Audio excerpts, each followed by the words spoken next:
Alhamdulillahirrabbilalamin. Wassalatu wassalamu ala asyrafil mursalin Sayyidina Muhammadin wa ala alihi wa sahbihi ajma'in. Nawayna at-ta'alluma wa at-ta'lima wa at-tadhakkura wa at-tadhkira wa an-naf'a wa al-intifa'a wa al-ifada wa al-ibadah wa al-hadd ala tamassuki bi kitabillah sunnati nabiyyihi wa dalalati ila al-khair wa ad-du'a ila al-huda ibtigha'a mardatillahi wa bihi wa thawabihi. Amin Allahumma. Kita sampai kepada surat An-Nisa ayat yang kelima ya?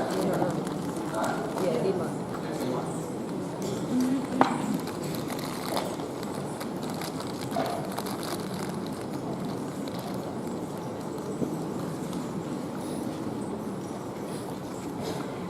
A'udzu billahi minasy syaithanir rajim. Bismillahirrahmanirrahim.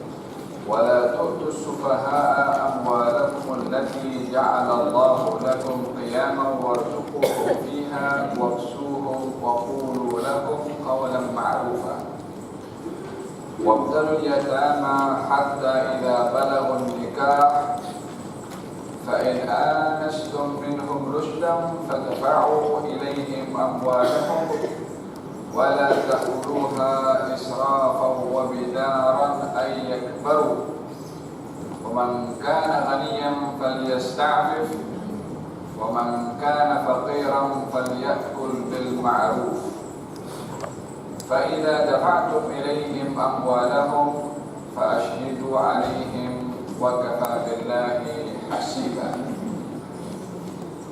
Dan janganlah kamu serahkan kepada orang yang belum sempurna akalnya harta mereka yang ada dalam kekuasaan kamu yang dijadikan Allah sebagai asas kehidupan. Gunakanlah untuk berbelanja dan membeli pakaian mereka daripada hasil harta itu, dan bercakaplah dengan mereka dengan menggunakan perkataan yang baik. Dan ujilah anak-anak yatim itu sampai mereka cukup umur untuk menikah. Kemudian jika menurut pendapatmu mereka telah bijak dan berkebolehan, pandai memelihara harta, maka serahkanlah harta itu kepada mereka. Dan janganlah kamu memakan harta anak yatim secara berlebihan. Dan janganlah kamu tergesa-gesa menghabiskannya sebelum mereka dewasa. Barang siapa di antara pemelihara anak yatim itu berkemampuan, maka hendaklah dia menahan diri daripada memakan harta anak yatim.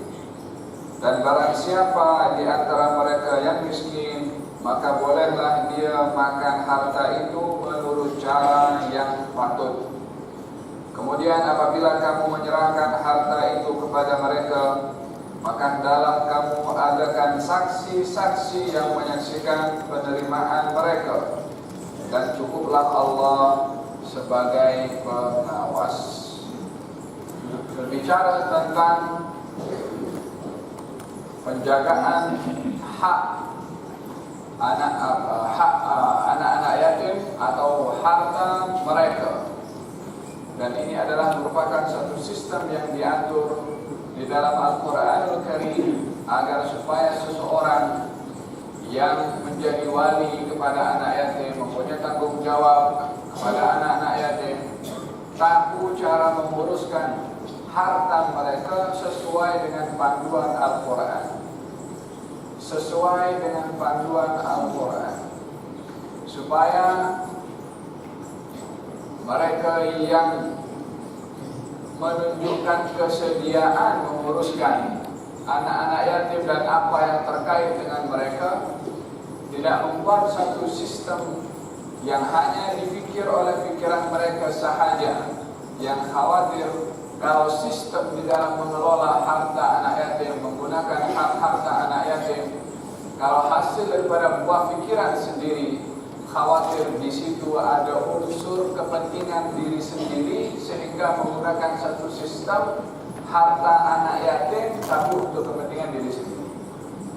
Maka diatur oleh Allah Subhanahu wa taala di dalam Al-Qur'anul Karim bagaimana cara mengelola harta anak yatim, menjaga harta anak yatim, dan sejauh mana kita sebagai penjaga, sebagai pemelihara kepada anak yatim memanfaatkan harta tersebut. Ambil boleh ke harta anak yatim, invest harta anak yatim boleh atau tidak, guna untuk kepentingan apa yang diperbolehkan pada harta anak yatim. Harta adalah bahagian daripada perkara yang dihormati di dalam agama. Dalam ayat ini Allah Subhanahu wa taala meletakkan fungsi kepada harta sebagai qiyaman. Harta sebagai qiyam. Qiyam itu adalah fondasi. Qiyam itu adalah asas. Qiyam itu sesuatu yang orang berdiri padanya, yakni sebagai simbol bahwasanya asas kehidupan manusia memerlukan harta. Mau makan perlu harta, nak berubat perlu harta, tunaikan tanggung jawab kepada ahli keluarganya memerlukan kepada harta, untuk berteduh beli rumah perlu kepada harta.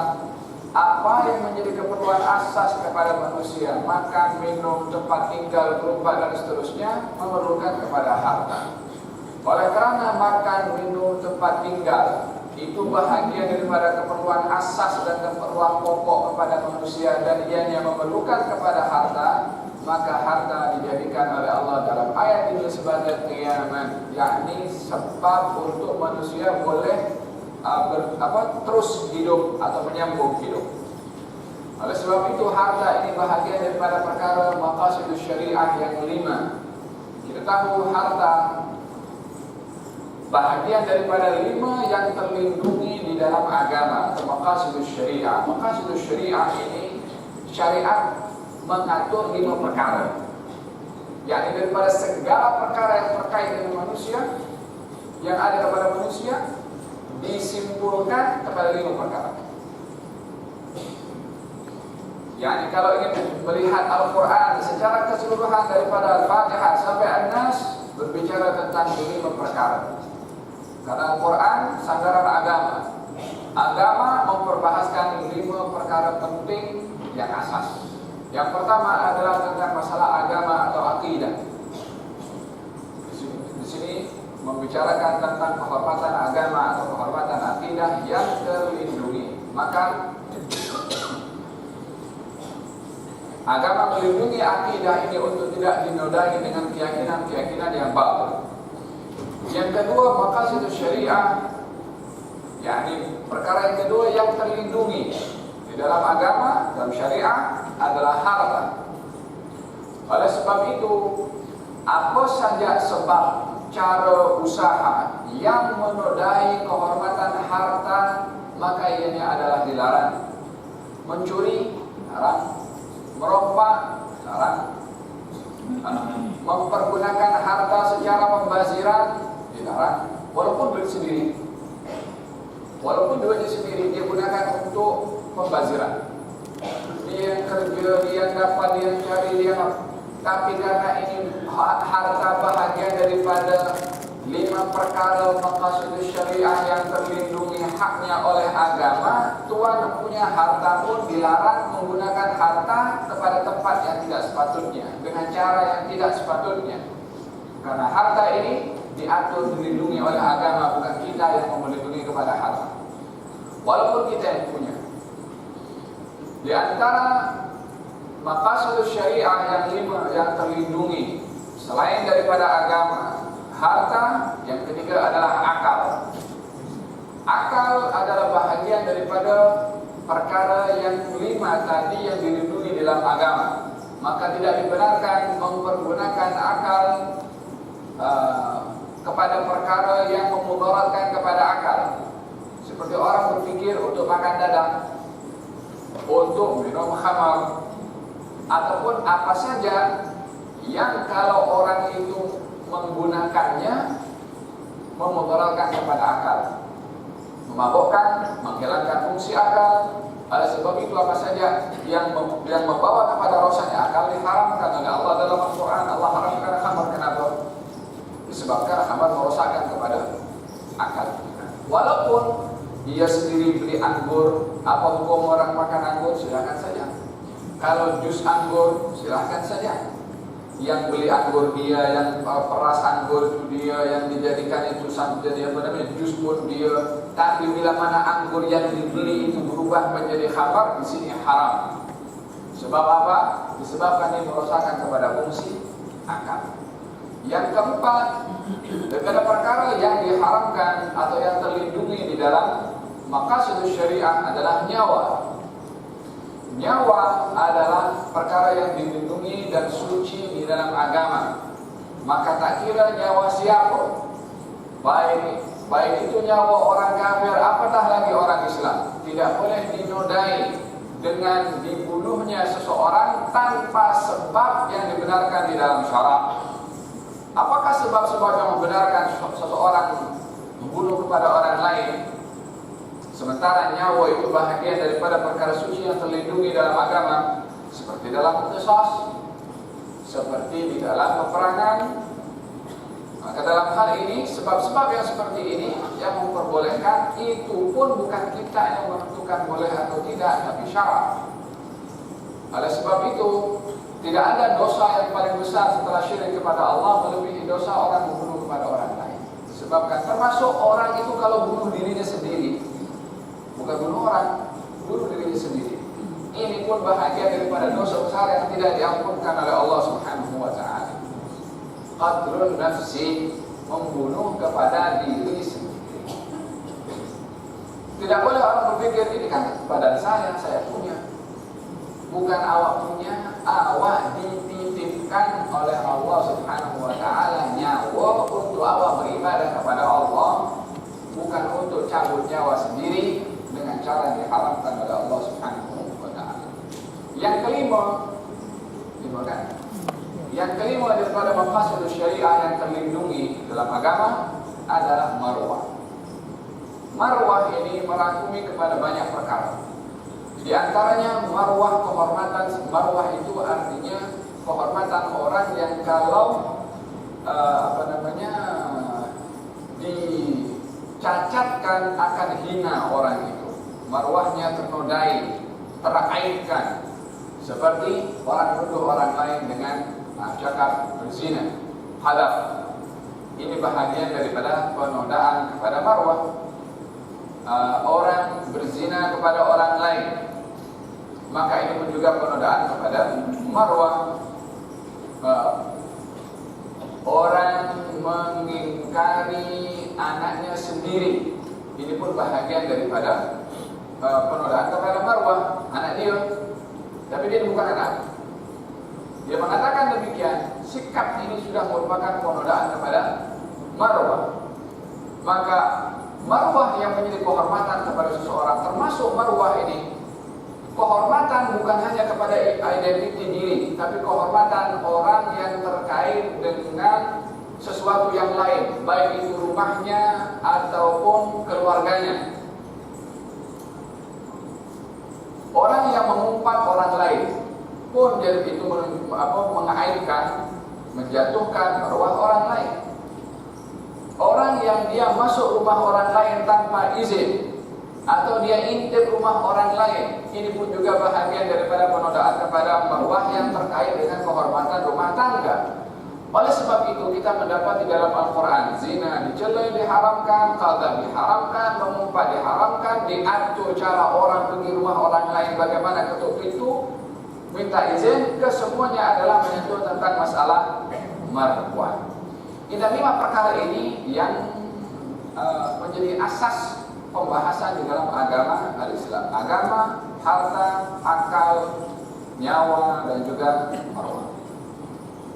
Harta bahagian daripada 5 perkara tadi. Walaupun harta itu harta orang, tapi kita pemegang amanah harta. Baik harta orang itu harta anak yatim, baik harta orang itu harta orang tidak waras. Kadang-kadang orang tidak waras punya harta, punya banyak duit. Bila orang tak waras punya duit, kalau orang tua, orang tak waras itu orang kaya dan meninggal dunia dan dia seorang saja pewaris tunggal, maka dia pun berharta banyak karena menerima warisan daripada yang mewariskan yang mempunyai banyak harta. Harta orang lain yang diamanahkan kepada kita adalah kalau kita menjadi bendahari dalam peringkat persatuan, organisasi, masjid, apa sajalah. Ini harta orang. Maka di dalam kita menjaga amanah, menjaga harta, kita mesti menggunakan amanah tersebut, mempergunakan harta tepat kepada tujuan apa kegunaan harta yang diamanahkan kepada kita. Intinya pemegang amanah bukan bebas berbuat apa saja, tapi pemegang amanah menggunakan harta sesuai dengan tugasan dan matlamat harta itu dijaga oleh pemegang amanah. Dalam ayat ini Allah Subhanahu wa taala berbicara tentang harta milik orang lain, namanya as-sufaha. Harta sufaha. Apa sufaha? Sufaha ini orang yang tidak matang akal pikirannya. Baik itu kanak-kanak, anak yatim yang masih kecil, yang tidak pandai mengelola harta, itu namanya safi atau sufaha. Bahagian daripada kata termasuk kategori sufaha. Yang kedua, orang yang tidak waras. Baik itu tidak warasnya memang akalnya tidak boleh berpikir waras, atau terlampau tidak mempunyai sikap yang betul di dalam menggunakan harta. Ya, ini orang yang tak peduli, yang penting nak guna habis duit. Ini pun bahagian daripada syafi. Dia bukan gila, tapi gila habis duit. Maksudnya dia tak peduli duit ada, tak ada. Terkadang ada orang punya perangai macam-macam, askal, macam-macam perangai manusia. Walhasil, as-sufaha orang yang tidak bijak mengurus duit. Baik itu anak yatim karena masih kecil, tidak matang cara berpikirnya, atau orang tidak waras, yang gila, ataupun orang yang memang punya perangai suka kasih habis duit. Allah berfirman, wala tu'tus sufaha. Jangan kamu berikan kepada sufaha tadi apa? Amwalakum, harta kamu yang Allah jadikan harta itu qiyaman, asas kepada keperluan kamu dan keperluan mereka. Apa maksud Allah beritahu jangan kamu bagi kepada sufaha harta kamu? Harta di sini maksudnya harta kamu di sini yang dimaksudkan adalah pemelihara, penjaga kepada anak yatim tadi atau kepada orang tidak waras. Sementara Tuhan yang punya harta itu bukan penjaga anak yatim, harta itu milik anak yatim. Orang kalau bagi duit kepada rumah anak yatim, bagi kepada penjaga anak yatim atau untuk anak yatim? Untuk anak yatim. Jadi harta itu milik anak yatim.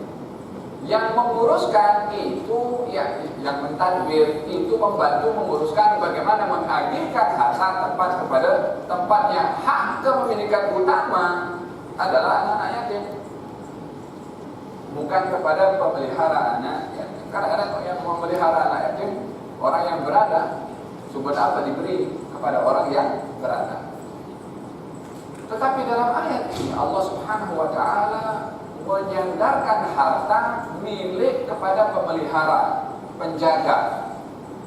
Jangan kamu beri kepada orang yang tidak matang akal pikirannya untuk menguruskan duit harta kamu. Walaupun harta itu siapa punya? Orang yang diuruskan. Tapi Allah mengatakan harta itu harta kamu. Sebab apa?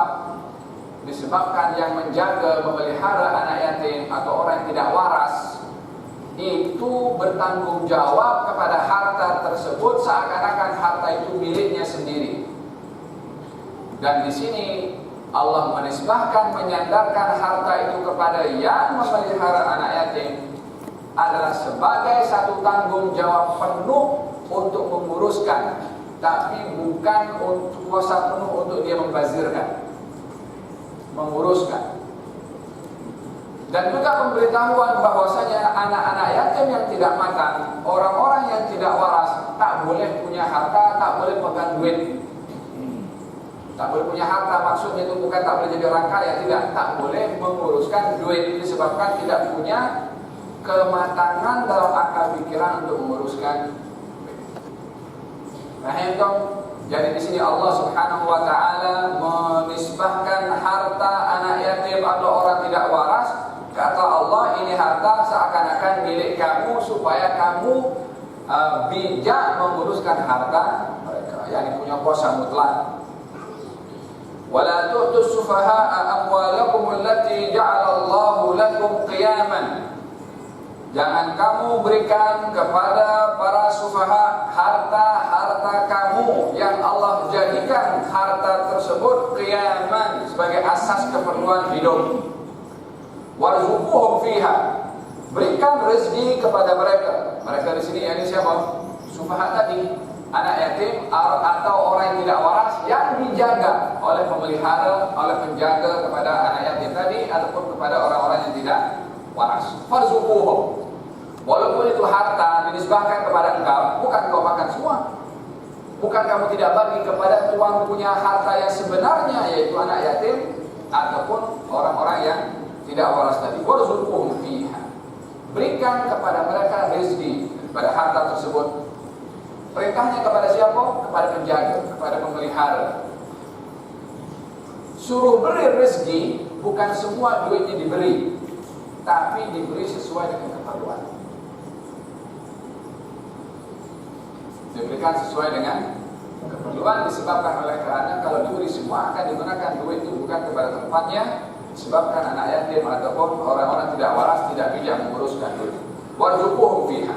Berikan rezeki kepada mereka. Waksuhum, dan belikan untuk mereka pakaian, yakni pakaikanlah kepada mereka pakaian. Jadi diuruskan rezeki, yakni makan minumnya. Yang makan minumnya adalah beli makanan yang sesuai dengan orang yang akan diberikan makan tadi daripada anak yatim ataupun yang selainnya.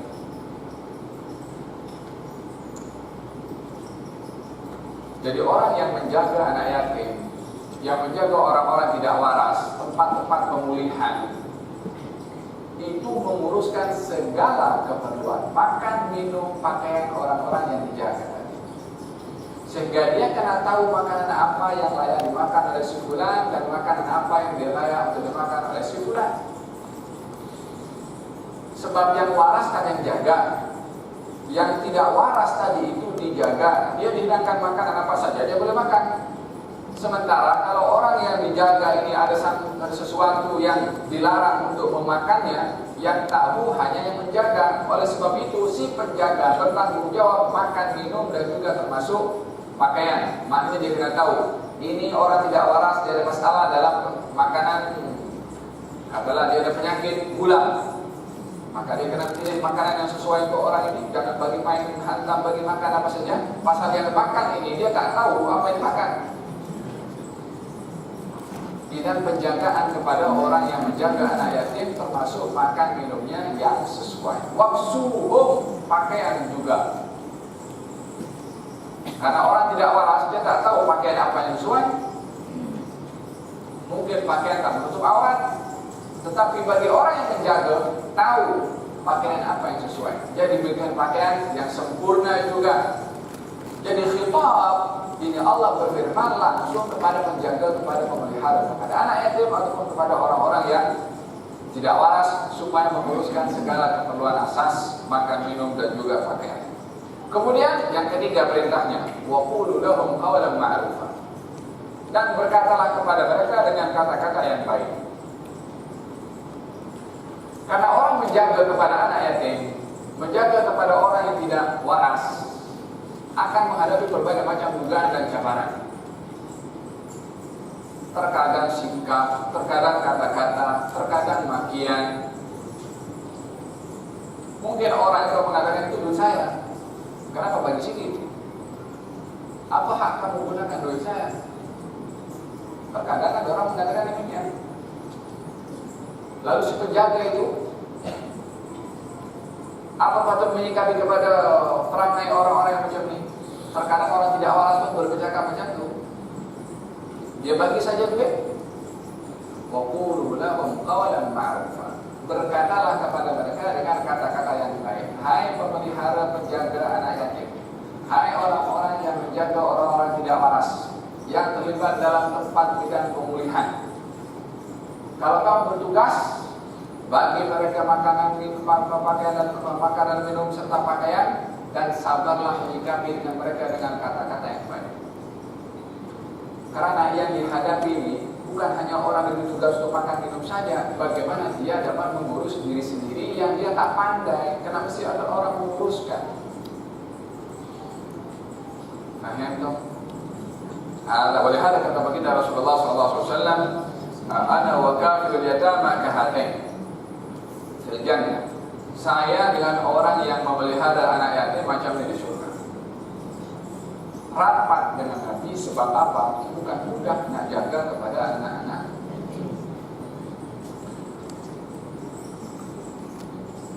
Sampai bila orang yang menjaga anak yatim atau menjaga harta orang yang kurang waras, sampai bila tugasan itu selesai? Sampai bila? Sampai anak yatim itu sudah balik, maka si penjaga, pemelihara, pemegang amanah kepada harta anak yatim akan kasih balik semua hartanya. Dia tak boleh uruskan harta itu sampai dewasa. Melihat dalam Al-Quran dalam ayat yang berikutnya yang ke-6, wabtalul yatama hatta idza balaghun nikah fa in anastum minhum rushdan fadfa'u ilaihim amwalahum. Dan ujilah anak-anak yatim itu sampai mereka cukup umur untuk menikah, yang maknanya baligh.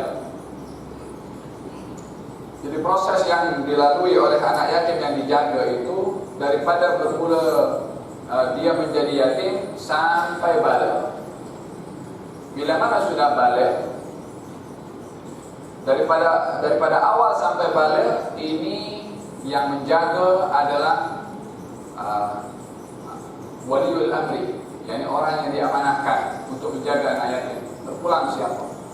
Mungkin saudara emaknya, saudara ayahnya, atau siapa yang diamanahkan, atau badan kebajikan yang menguruskan tentang anak-anak yatim. Bagi tahu ini harta milik anak yatim. Yakni satu orang meninggal dunia, kemudian punya anak seorang, hartanya banyak, sementara dia pewaris tunggal. Maka siapa yang menguruskan ini? Kalau dalam wasiat orang yang meninggal dunia itu mengamanahkan kepada fulan bin fulan, saudaranya ke atau siapa, maka dialah yang dilantik untuk menjadi wali kepada anak yatim. Kalau tidak, maka ia akan ditunjuk kepada badan kebajikan di tempat tersebut untuk diserahkan kepada pihak yang bertanggung jawab menguruskan makan, minum, pakaian anak yatim dan harta tersebut, yang dijaga harta itu untuk diserahkan kepada anak yatim itu bila mana sudah baligh. Pembahasan para ahli tafsir ketika memperbahaskan tentang adakah kalau anak yatim tadi sudah baligh terus hartanya diberi ataupun tidak. Adakah baligh menjadi syarat yang mewajibkan kepada pemegang harta anak yatim untuk serahkan harta itu kepada anak yatim atau tidak? Ayat ini menjelaskan dua perkara. Yang pertama tentang masalah bila seseorang itu memuji, yang diperintahnya kepada pemegang harta anak yatim untuk memuji kepada anak yatim. Adakah layak anak yatim itu memegang hartanya, menguruskan sendiri atau tidak? Bila diuji, bukan sebelum baligh, tapi setelah baligh.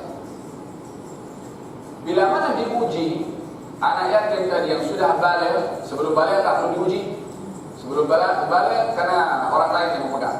Tapi sudah balik bukan terus dibagi, tetapi diuji terlebih dahulu.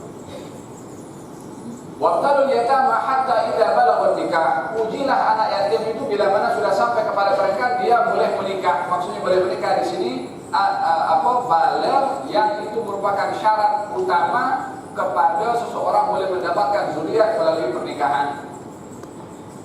Tapi bukan bermakna kalau sudah baligh dia boleh ambil semua hartanya. Oleh sebab itu kalau baligh merupakan syarat utama anak tersebut ambil harta, tak perlu diuji. Tapi di sini Allah suruh uji. Bila diuji, bila mana sudah baligh.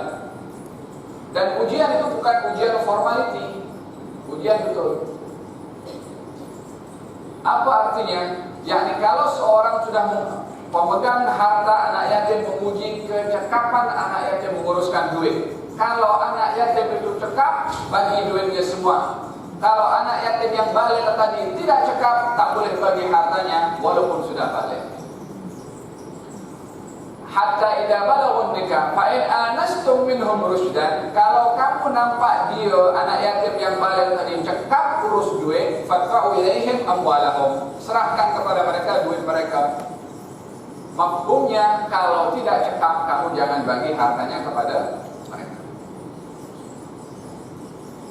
Kecekapan ini akan dilihat dari diuji dengan diberikan satu dipantau anak yatim itu bagaimana menguruskan duit, bagaimana berbisnis. Umur orang baligh zaman kita sekarang usia baligh itu dia ada 3 sebab seseorang itu jadi baligh. Yang pertama dengan adanya ilmu. Yang kedua adalah dengan datang bulan kalau perempuan. Yang ketiga adalah bila mana sampai mereka usia 15 tahun. Walaupun tidak keluar mani dalam usia 15 tahun, tetap dengan usia 15 tahun seseorang itu menjadi baligh, tak kira laki, tak kira perempuan. Bila mana sudah sampai kepada peringkat itu diuji. Kalau dia cekap menguruskan, serahkan duitnya. Kalau tidak cekap dalam mengurus duit, tahan duitnya. Dan dari masa ke semasa dipantau kecekapan anak tersebut menguruskan duit. Kalau sudah dinampak cekap, serahkan duitnya. Fadfa'u ilaihim amwalahum. Serahkan kepada mereka, wahai penjaga anak yatim, harta mereka. Ini harta mereka. Yang tadi harta kamu. Wala taquluha israfan wa bidaran ayyakbaru. Jangan kamu makan harta anak yatim dengan berlebihan ataupun dengan niat nak cepat habiskan harta anak yatim. Sebahagian pemelihara yang menjaga anak yatim punya sifat rakus. Ini daripada nanti anak yatim ini besar, aku kena bagi duit dia semua, baik kita habiskan sebelum dia balik. Ini juga nawaitu yang disimpan seperti ini dipantau oleh Allah SWT. Wala taquluha, jangan kamu makan harta anak yatim israfan, pembaziran, wa bidaran, untuk nak habiskan dengan segera. Kalau dah habis tak boleh buat apa? Walaupun sudah balik tak ada apa nak dipuji untuk diserahkan duit kepadanya.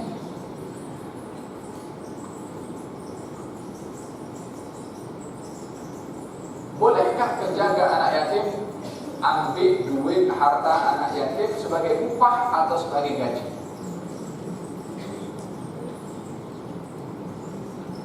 Wa man kana ghaniyan falyasta'fif wa man kana faqiran falyakul bil ma'ruf.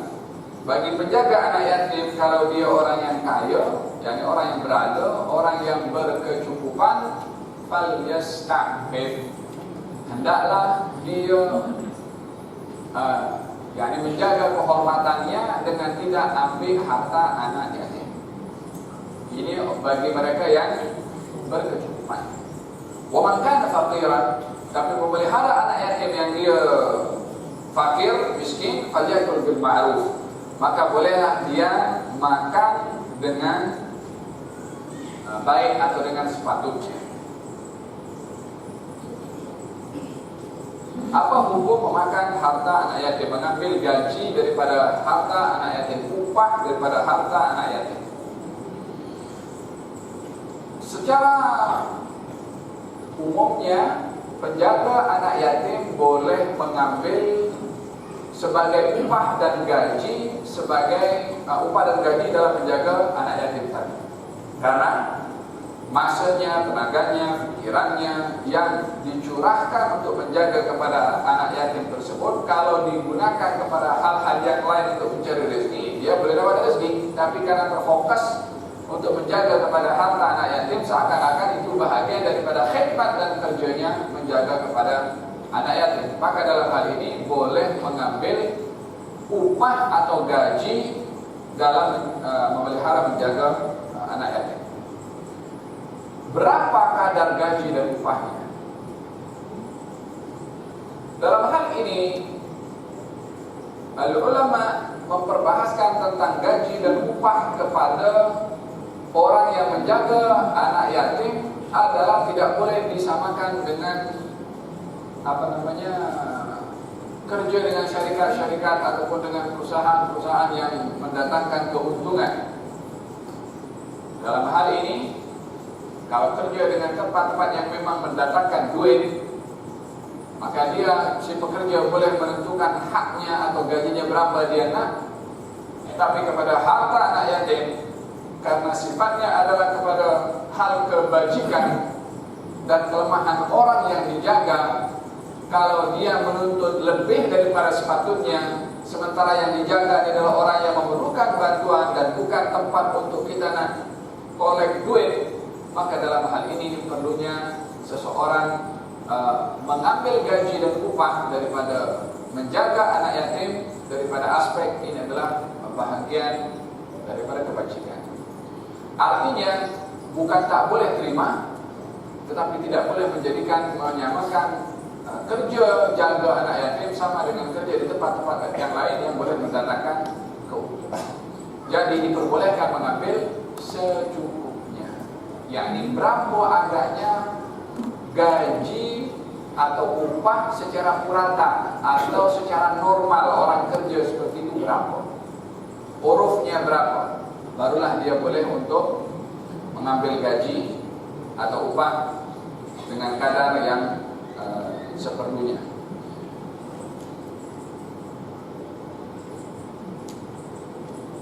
Bagaimanakah kalau yang jaga anak yatim itu orang kaya?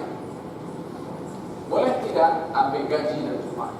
Sementara dalam ayat ini barang siapa yang dia kaya maka tak perlu ambil. Yang kalau dia miskin ambil secukupnya. Katanya di sini,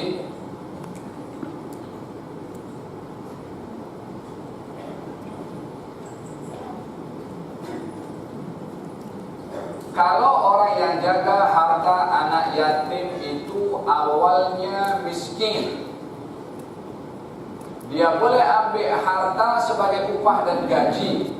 Tapi kalau dia sudah menjadi kaya, dia kena ganti. Oh, ini bukan satu pandangan, bukan hanya satu pandangan, salah satu daripada pandangan. Dan katanya Al-Fuqaha mengatakan, dan mereka mengambil gaji daripada harta anak yatim itu diperbolehkan, baik dia orang yang mampu atau orang yang tidak mampu. Hanya yang mampu digalakkan menjaga diri dengan tidak ambil harta anak yatim, walaupun diperbolehkan. Jadi orang yang mampu menjaga dari segi keuangannya, menjaga anak yatim, baik bagi orang seperti ini tak ambil gaji dan upah daripada harta anak yatim, karena sebagaimana saya katakan, penjagaan kepada anak yatim lebih kepada unsur kebajikan berbandingkan kepada keuntungan duniawi.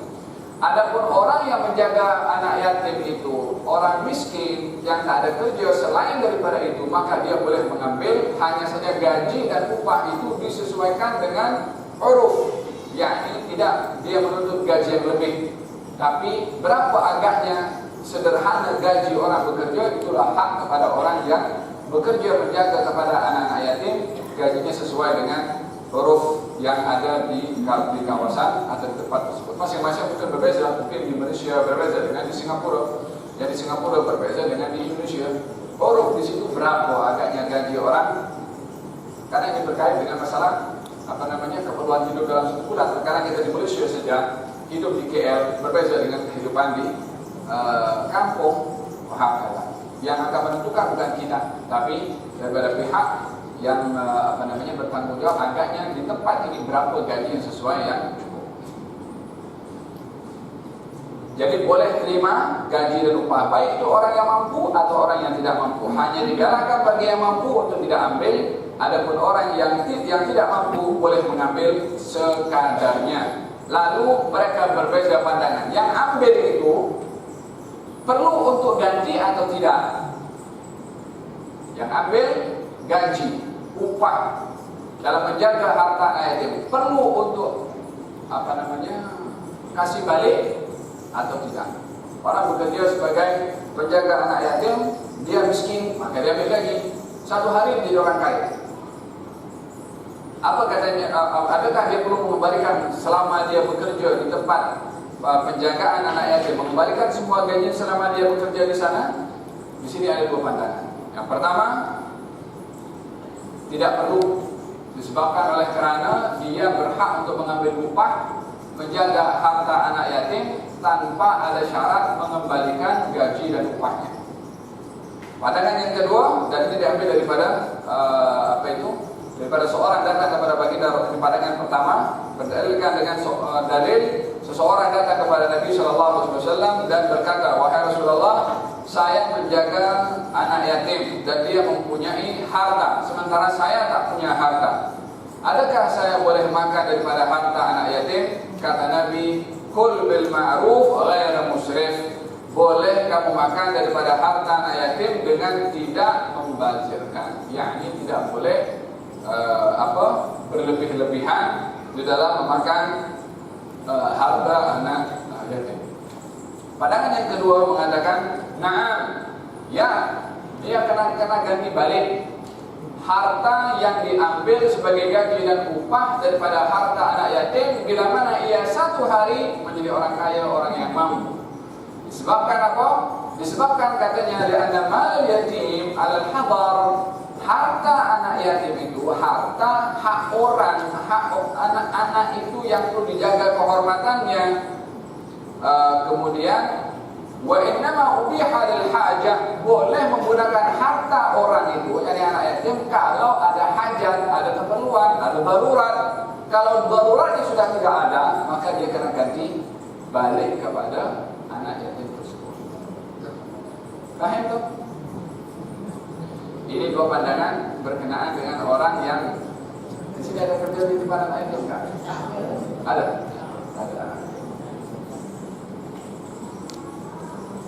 Dua pandangan di dalam mengambil gaji dan upah anak-anak yatim, menjaga anak yatim. Ya. Kemudian ini ada perintah yang keberapa? Satu, uji anak yatim. Kemudian katanya, kalau kamu nampak wahai penjaga anak yatim, mereka anak-anak itu cekap, maka berikanlah harta mereka.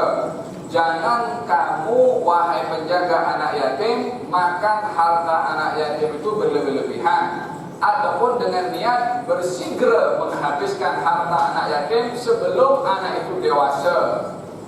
Ini semua perkara terkait dengan hati dan perasaan. Ketika orang jaga, dia tengok harta anak yatim ini banyak, nanti saya ada tanggung jawab, kalau budak ini besar saya kena kasih balik semua harta, baik kita habiskan dulu. Niat itu yang masih di dalam, yang mungkin tak terungkap kepada siapapun juga, Allah Subhanahu Wa Taala sudah bagi pantau, bagi tahu, jangan kamu berlebihan menggunakan harta anak yatim atau niat nak habiskan cepat kepada harta anak yatim. Kemudian Allah Subhanahu Wa Taala berfirman, memberikan garis panduan kepada orang yang bekerja menjaga anak yatim. Kalau kamu wahai penjaga orang yang mampu, jangan ambil harta anak yatim, karena ini adalah budak masih kecil yang memerlukan kepada bantuan. Walaupun dia orang kaya, walaupun anak yatim ini berduit berbilion umpamanya, contohnya duitnya, Memang dari situ logiknya, apa salahnya aku nak ambil duit daripada budak yang punya banyak duit? Kalau kita melihat daripada apa yang dimiliki, memang akan terlintas pikiran seperti itu. Tapi kita kalau melihat daripada aspek yang lain, ini budak walaupun punya duit, dia seakan-akan tak punya duit. Dia nak gunakan tak tahu bagaimana nak guna. Kalaupun nak beli mungkin mainan, budak kecil. Jadi budak ini lebih memerlukan kepada bimbingan berbandingkan kepada memerlukan kepada duit. Duit pun kalau tak di hadapannya pun dia tak boleh nak guna apa. Sebab tak tahu cara nak mengelola. Jadi budak ini walaupun punya duit banyak, dia masih memerlukan kepada bimbingan. Yang bimbingan ini tak boleh didapat melalui duit, tapi daripada orang yang menjaga kepada anak itu tadi. Fa idza dafatum ilaihim amwalahum, kalau kamu serahkan duit kepada anak yatim itu harta mereka, fa ashhidu alaihim, bawalah saksi. Anak yatim sudah diuji kecekapannya mengurus duit, ternyata didapati cekap. Maka tiba masa untuk serah duit kepada anak yatim. Masa serah duit tak boleh serah macam itu saja. Bawa saksi. Supaya satu hari nanti tak ada hal-hal yang diungkit-ungkit, selama aku itu yatim dulu dia banyak guna duit aku. Seperti mana yang menjaga itu dilarang oleh Allah Subhanahu wa taala berlebih-lebihan, salah menggunakan kuasa menguruskan duit, maka si penjaga itu juga mesti menjaga diri daripada buruk sangka anak-anak yatim itu sendiri bila mana sudah dewasa dan ambil balik itu duit mereka. Karena yang namanya duit, yang namanya harta, orang itu meletakkan satu kecintaan luar biasa kepada harta, sehingga kekhawatiran timbul suara-suara di dalam hati, gangguan daripada syaitan dengan sikap tidak amanah orang yang menjaga harta anak yatim itu. Maka si penjaga anak yatim ketika nak serahkan, maka dipanggil saksi. Saksi ini adalah orang yang menjaga itu, dia kena ada list, kena di laporan. Mula daripada dia jaga anak yatim berapa duit dia terima. Macam mana kita ada etika kalau dalam menggunakan duit organisasi ke, kita kena tahu persisnya apa semua. Ada orang menjaga anak yatim pun juga kena persis seperti itu. Dia tahu berapa dia punya terima duit. Lepas tu selama dia menjaga 5, 6, 10 tahun terjaga, apa saja duit itu digunakan. Ada saksi. Masa nak serah, nak sign kontrak penyerahan, disaksikan oleh beberapa orang saksi supaya ini mengelak daripada syak prasangka daripada anak-anak yatim yang diserahkan duitnya kepada mereka. Fa idza dafa'tum ilaihim amwalahum fa ashhidu 'alaihim. Datangkan saksi kepada mereka, wa kafa billahi hasiba, walaupun hakikatnya cukup bagi Allah Subhanahu wa taala yang Maha menghisab. Satu hari baginda Rasulullah SAW berkata kepada Abu Dar, "Ya Abu Dar, inni araka dha'ifan." Wahai Abu Dar, saya melihat kamu ini orang yang lemah. Apa maksudnya lemah di sini? Wa inni uhibbu laka ma uhibbu li nafsi. Saya ini suka perkara baik, saya suka apa yang berlaku kepada kamu, perkara yang sama berlaku kepada saya.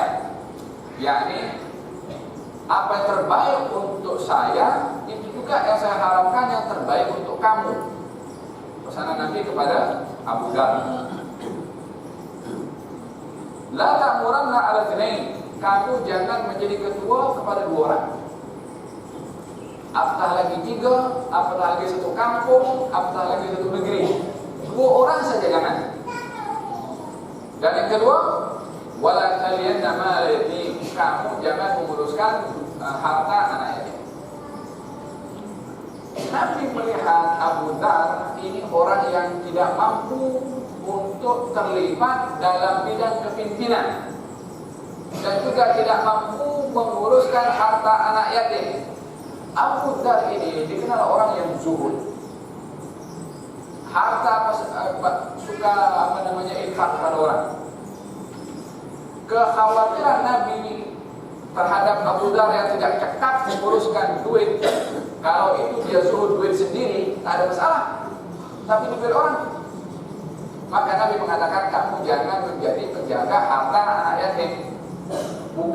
Bukan jaga anak yatimnya ya, harta anak yatim. Kalau dia nak jaga anak yatim, nak beli dengan harta sendiri, silakan saja, itu suatu hal amal yang baik. Ini terkait dengan masalah harta karena ianya tertumpu kepada pengurusan duit. Nabi bersabda, kalau saya melihat kamu ini lemah, maknanya lemah di sini tidak mampu menguruskan kepimpinan walaupun 2 orang ataupun kepada harta anak yatim. Kalau kamu mengambil jawatan itu dan kamu tidak cekap menguruskan, kamu akan dipertanggungjawabkan oleh Allah Subhanahu wa taala dan itu akan menyebabkan adanya hukuman. Maka Nabi bersabda, aku tak mau kamu dihukum kepada satu perkara yang kamu tak mampu nak jalankan tugas. Dan dalam hal ini perlu seseorang mengetahui bila mana akan terlibat kepada tugasan-tugasan tertentu yang dia tak mampu menguruskan, baik jangan terlibat dalam perkara tersebut karena di sebalik tugasan itu ada tanggung jawab. Kemudian Allah Subhanahu wa taala berfirman setelah berbicara tentang pengurusan harta anak yatim atau orang-orang yang tidak waras dan bagaimana tanggung jawab yang memelihara anak yatim itu bila mana anak yatim itu sudah dewasa, sudah balik, maka di sini Allah Subhanahu wa taala menceritakan tentang hal ehwal warisan. Masih juga terkait dengan masalah harta Allah, masalah duit panjang lebar Allah kisahkan. Masalah apa? Banyak orang bergaduh karena duit. Banyak orang bergaduh karena duit. Sebab apa? Sebab orang banyak meletakkan kecintaan kepada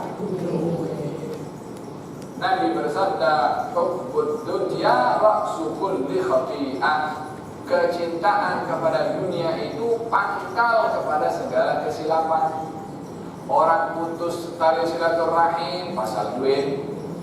Orang tuntut penuntut di mahkamah pasal duit. Ya kan? Orang hak pencaharian pun pasal duit. Seakan-akan memang duit itu bahagian daripada yang terhormat tadi lah kehormatannya, tapi jangan disalah sikap seakan-akan segalanya adalah. Kalau satu hari di zaman Nabi Isa alaihissalam datang 3 orang bersama dengan Nabi Isa, ikut bersama dengan Nabi Isa dalam satu perjalanan. Mereka pun ingin melihat satu keajaiban yang boleh ditunjuk oleh Nabi Isa. Kemudian walhasil ringkas cerita, batu ini diubah menjadi emas. Maka mereka pun pada akhirnya menjaga batu ini dan berpikir macam mana nak bagi batu ini kepada 3 orang. Ini Nabi Isa sudah pergi, atau salah satu daripada para biar dari Israel. Katanya kita bagi 1/3, karena kita 3 orang bagi 1/3, masing-masing dapat 1 bahagian. Kemudian mereka mengatakan sekarang kita lapar, kita nak makan. Siapa nak beli makanan? Masing-masing berpikir, kalau aku pergi, duitnya orang yang 2 orang yang ambil. Hasil mereka mengatakan, wallahi kita berpakat semua diundi. 1 orang pergi. Maka 1 orang pergi beli makanan. Di perjalanan dia dihantui oleh syaitan. Syaitannya apa? Syaitan cinta melampau kepada duit, kepada harta tadi. Apa dia kata? Ini kalau aku dapat 1/3 dibanding 2/3 hilang daripada aku. Macam mana aku boleh dapat semua? Dia mengatakan aku akan beli makan bagi racun. Yang 2 orang biar makan mati, aku dapat semua harta. Ini merancang dalam perjalanan, yang 2 orang di belakang pun merancang. Ini kalau dibagi 3 kita dapat 1/3, kalau dibagi 2 kita dapat setengah. Lalu bagaimana? Kita bunuh orang yang pergi itu nanti, kamu kekikkan dari belakang. Hasil rancang untuk nak bunuh supaya emas itu dibagi menjadi 2 berbandingkan dibagi 3. Rakus. Yang ini rancang beli makanan boleh kasih racun, yang ini merancang untuk membunuh. orang ini datang bawa makanan, sebelum makan dua orang yang melupakan dulu kepada orang yang beli makanan, yang tak bagi tahu kalau makanan itu diracun, yang bawa makanan dibunuh mati, yang dua orang makan makanan racun mati. Hartanya kekal. Hal yang sama dilalui oleh Nabi akhir zaman, Nabi itu kemudian tengok emas ada di antara 3 orang semuanya mati. Pasal itu. Kata baginda Rasulullah sallallahu alaihi wasallam,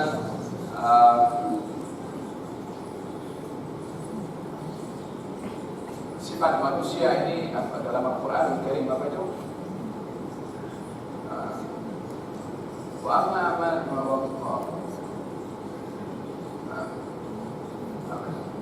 man surat Al-Fajr Ramadan al-iman alladhi lam yukhlaq mithluha fil bilad. Adapun orang-orang yang diduga oleh Allah Subhanahu wa taala dengan harta, banyak hartanya, katanya Allah sayang kepada aku. Wa amma man qudira alaihi rizqahu, barang siapa yang dipuji oleh Allah dan dikurangkan rezekinya, maka dia mengatakan Allah menghina kepada aku. Kemudian pada penghujung ayat itu Allah berfirman, kalla, bukanlah demikian keadaannya. Mereka ini manusia punya sifat wa tuhibbunal mala hubban jamma. Kamu ini suka kepada harta, suka yang sangat dan melampau. Paham dong? Kalau manusia ini punya satu lembah terbuat daripada emas, dia nak 2. Dan kalau dia dapat 2, dia nak 3. Dan tidak akan mengenyangkan kepada perut anak Adam kecuali tanah. Apa maksudnya tanah? Ya, 3 kali 6 kaki. Alas.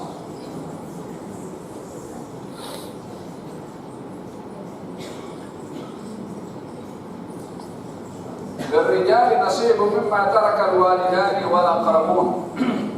Ayat itu berapa sekarang? Lirijali nasibun mimma tarakal walidani wal aqrabun wal nisa'i nasibun mimma tarakal walidani wal aqrabun mimma qalla minhu aw kathur nasiban mafruḍa. Wa idza hadara al-qismata ulul qurba wal yatama wal masakin farzuquhum minhu wa qulu lahum qawlan ma'rufa. وليخشى الذين لو تركوا من خلفهم ذرية ضعافا خافوا عليهم فليتقوا الله وليقولوا قولا سديدا إن الذين يأكلون أموال اليتامى ظلما إنما يأكلون في بطونهم نارا وسيصلون سعيرا. Dan bagi lelaki ada bahagia daripada harta peninggalan kedua orang tua dan kerabatnya, dan bagi perempuan juga ada bahagia daripada harta peninggalan kedua orang tua dan kerabatnya, sedikit atau banyak mengikut bahagian yang telah ditetapkan. Kalau adihan laki dan perempuan yang tak ditetapkan oleh Allah dalam Quran, gaduh laki-laki dengan perempuan. Sekarang saja sudah ditetapkan dalam Al-Quran, masih ada orang pergi mana itu yang bukan syariat karena untuk menuntut sama. Ini firman Allah dalam Quran yang dia nak berani di mahkamah manusia itu apa itu motif? Apa motifnya? Duit tadi itu. Nak sama juga. Sementara hukum menentukan cara yang sudah ditentukan oleh Allah Subhanahu wa taala. Ini hukum sudah jelas dalam Quran, orang masih langgar. Apatah lagi tak ada hukum. Nasib baik masih sebagian orang yang taat kepada hukum, masih patuh walaupun zahirnya orang menganggap ini pengagihan tak adil. Kita sebelum mengukur pengagihan harta warisan itu adil atau tidak, sebelum kita nak melihat agihan laki-laki 2 kali ganda daripada perempuan, sebelum itu yang menurunkan hukum, yang mengeluarkan hukum itu siapa? Yang bagi kita nyawa bukan harta saja, yang bagi kita nyawa, yang bagi otak, yang bagi akal, yang bagi kepada kita harta kepada orang yang menjadi sebab kita menjadi pewaris kepada orang tersebut. Mana boleh salah? Terfikirnya itu boleh tak adil, itu sudah orang itu tidak adil kepada diri sendiri. Dengan menilai ketidakadilan pada hukum Allah Subhanahu wa Ta'ala. Dan kalau kita teliti secara terperinci dalam hal ehwal warisan ini, yang banyak untuk perempuan, bukan laki-laki. Ya, coba belajar itu apa namanya faraid. Kita belajar faraid, ya laki-laki 2 kali ganda daripada perempuan. Tapi kalau belajar secara keseluruhan, terkadang beberapa keadaan laki-laki akan terhapus dengan sendirinya, tak dapat agihan, perempuan dapat. Kita pasal tengoknya, laki-laki 2 kali ganda daripada perempuan. Dia tak mau belajar secara keseluruhan tentang ilmu pemahaman itu. Perempuan kalau dapat harta warisan, perempuan itu berhak mutlak kepada apa yang dimiliki tanpa ada kewajiban bagi kepada lelaki. Tapi lelaki kalau ada warisan, wajib dia bagi bukan kepada istrinya saja. Itu kalau istrinya satu. Kalau istrinya lebih daripada satu, dia telah bagi kepada semua. Tapi perempuan tidak kepada sesiapapun selain daripada dirinya sendiri. Tapi laki-laki, dia untuk dirinya, bukan kepada istrinya saja. Itu pun kalau kepada istri, tengok berapa dia punya istri. Itu pun juga kepada anak-anak. Itu pun juga kepada adik-beradik juga yang lain, ataupun orang-orang yang ditanggung olehnya. Bukankah ini artinya rijal qawwamuna 'alan nisa, yakni lelaki bagian tepat bersandarnya kepada orang perempuan dari segi nafkah, dari segi tanggung jawab pemeliharaan dan seterusnya. Pakaian laki-laki kena belikan, makan minum laki-laki kena uruskan, rumah laki-laki kena uruskan, sakit laki-laki kena bawa pergi dokter, ya kan? Ya.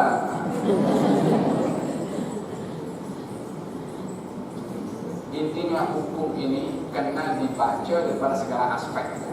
Baru kita akan nampak terang itu hukum. Yang turunkan hukum itu dan yang mencipta kita dan tahu apa kita punya keperluan. Tidak mungkin yang menciptakan itu mengeluarkan satu sistem yang memudaratkan kepada ciptaannya. Orang kalau buat produk kereta ataupun apapun juga, dia akan memberikan yang terbaik kepada produknya, cara penggunaannya dan mukaddimat untuk dia boleh jaga, maintain itu barang produk kepada sebuah kilang. Allah Subhanahu wa Ta'ala juga meletakkan sistem untuk apa-apanya. Lirijali nasibun mimma tarakal walidani wal aqrabun. Bagi laki-laki mempunyai peruntukan daripada apa yang ditinggalkan oleh kedua orang tua dan kerabat. Demikian juga perempuan mempunyai peruntukan daripada apa yang ditinggalkan oleh orang tua dan juga kaum kerabat. Mimma qalla minhu aw katsur, baik itu sedikit ataupun yang banyak. Ini sebagai mukaddimah akan detail yang akan dijelaskan oleh Allah Subhanahu wa Ta'ala tentang hak laki-laki dan juga hak perempuan. Dahulu perempuan tak punya hak. Zaman jahiliyah perempuan tak ada hak. Orang tua perempuan bila mana meninggal yang akan ambil hartanya orang laki-laki yang lain. Adiknya ke, pak saudaranya ke, walhasil perempuan sama sekali tak punya hak.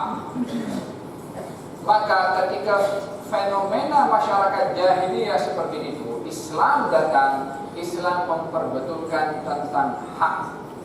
Maka Allah berikan dalam mukadimahnya, laki-laki ada hak daripada orang tuanya yang meninggal dunia atau kerabatnya. Perempuan pun juga ada hak. Ini untuk menepis keyakinan adat yang diyakini di zaman itu perempuan tak punya hak. Allah bagi tahu, boleh bisa nasibun. Perempuan pun ada hak. Bila mana diberitahukan perempuan ada hak, maka orang akan berpikir apa haknya? Haknya diberikan pada ayat setelahnya. Dan ini adalah cara Allah Subhanahu wa Ta'ala ingin menarik perhatian kaum muslimin yang beriman kepada baginda Rasulullah yang sebelumnya mereka terdidik dengan satu keadaan dan lingkungan perempuan tak punya hak. Ketika mereka memeluk kepada agama Islam, agama yang mereka yakini, di dalam agama itu diberitahukan perempuan punya hak, maka mereka pun tertanya-tanya apa haknya. Barulah pada ayat-ayat setelahnya akan dijelaskan oleh Allah Subhanahu wa taala. Selain daripada laki-laki ada hak. Ini laki-laki, tak semua laki-laki berhak kepada siapa yang menjadi ahli waris. Kena bahas faraid juga. Alhasil tidak semua laki-laki dalam keluarga yang boleh menerima warisan, hanya terhad kepada beberapa golongan laki-laki. Contohnya suami, ayah, atuk, anak laki-laki, dan cucu laki-laki daripada anak laki-laki. Kemudian pak saudara, kemudian saudara laki-laki, kemudian saudara laki-laki dari sebelah ayah, saudara laki-laki dari sebelah ibu, anak saudara laki-laki, anak laki-laki daripada pak saudara laki-laki. Ini golongan laki-laki yang berhak menerima warisan. Walhasil dalam bab faraid panjang lebar pembahasannya. Perempuan pun juga berhak seperti istri, ibu, nenek, anak perempuan, saudara perempuan, cucu perempuan, ammah, mak saudara daripada sebelah ayah, dan seterusnya. Nasib mafruḍah, peruntukan yang sudah ditetapkan. Ini apa saja peruntukan yang ditetapkan, kita kena berada kursus faraid supaya menyeluruh kepada orang-orang yang berhak menerima. Wa idza hadara al-qismata ulul qurba, dan apabila waktu pengagihan itu hadir beberapa kerabat dan anak-anak yatim dan orang-orang miskin, maka berilah kepada mereka sedikit daripada harta itu dan ucapkanlah kepada mereka perkataan yang baik. Yakni bila mana mengagihkan harta warisan kalau dihadiri oleh orang lain, yang hadir itu kerabat lain yang bukan keluarga, yang bukan family, yang bukan ahli waris, keluarga tapi yang bukan ahli waris, sepupu ke, atau anak saudara sepupu ke, masih ada dalam hubungan kerabat tapi tak termasuk ahli waris. Kalau hadir dalam pengagihan itu, maka yang hadir pada keluarga beri juga dengan persetujuan daripada seluruh ahli waris. Dan dahulu memberikan kepada keluarga yang bukan ahli waris bila mana hadir saat pengagihan adalah satu kewajiban. Ataupun yang hadir orang lain, ataupun anak yatim, ataupun orang miskin hadir masa pengagihan, jangan hanya ditunjuk tengok duit macam mana diagihkan tanpa dibagi. Karena orang tengok nikmat yang ada pada orang, maksudnya dia pun ingin juga memiliki mempunyai walaupun sebahagian. Dan ini bahagian daripada menjaga perasaan orang lain. Jadi keluarga pada penerima warisan bila mana mengagihkan warisan dengan disaksikan oleh orang lain yang bukan ahli waris, bila mana sudah diagihkan, ambil sebahagian diberikan kepada mereka menjadi yang hadir dalam saat pengagihan, supaya tidak hanya tengok orang makan sedap tapi dia tidak dapat, tapi berikan juga kepada mereka. Yang terakhir ayatnya adalah sesungguhnya dan hendaklah mereka takut kepada Allah sekiranya mereka meninggalkan keturunan yang lemah di belakang mereka, serta mereka khawatir terhadap kesejahteraannya. Oleh sebab itu hendaklah mereka bertakwa kepada Allah Ta'ala, dan hendaklah mereka berbicara dengan tutur kata yang baik. Artinya orang yang mempunyai harta itu tidak boleh mengharamkan ahli warisnya daripada menerima harta. Orang yang berduit hendaklah dia mengambil berat tentang orang-orang di belakangnya daripada ahli waris, supaya mereka juga mendapatkan kenikmatan harta daripada yang orang tuanya, berbandingkan orang tuanya memberikan hartanya kepada orang lain dan meninggalkan ahli warisnya dalam keadaan miskin. Salah seorang sahabat Nabi bernama Sa'ad bin Abi Waqqas ketika sakit, kemudian dia berkata, "Ya Rasulullah, saya akan infakkan harta saya semua kepada fakir miskin." Nabi kata tak boleh. Kalau begitu 2/3 saya infakkan. Nabi kata tak boleh. Kalau begitu setengah saya infakkan. Nabi kata tak boleh. Lepas itu dia mengatakan, "Ya Rasulullah, 1/3 saya infakkan." Kata Nabi, "Al-thuluth wa thuluthu katsir." 1/3 itu pun sudah maksimum.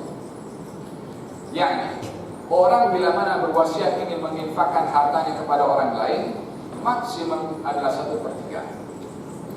Itu pun 1/3 bila mana selebihnya 2/3 cukup untuk diberikan kepada ahli waris. Jangan duitnya sedikit, 1/3 nak bagi kepada orang lain, ahli warisnya dapat 2/3, itu pun tak cukup daripada karena duitnya terlalu sedikit. Diutamakan keluarga ahli waris berbandingkan kepada orang lain. Kata baginda Rasulullah, kamu meninggalkan ahli keluarga kamu dalam keadaan berkecukupan lebih baik daripada kamu tinggalkan mereka meminta-minta kepada orang lain.